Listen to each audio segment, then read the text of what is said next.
aswang ay isang kilalang nilalang sa alamat at mitolohiya ng Pilipinas.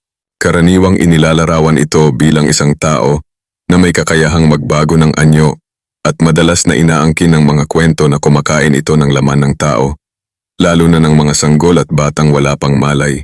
Sa halip na saklawin ng iisang anyo, ang aswang ay maaaring mag-anyong hayop tulad ng aso, baboy, o ibon upang linlangin ang mga tao. Bawat rehiyon sa Pilipinas ay may kanya-kanyang bersyon ng aswang.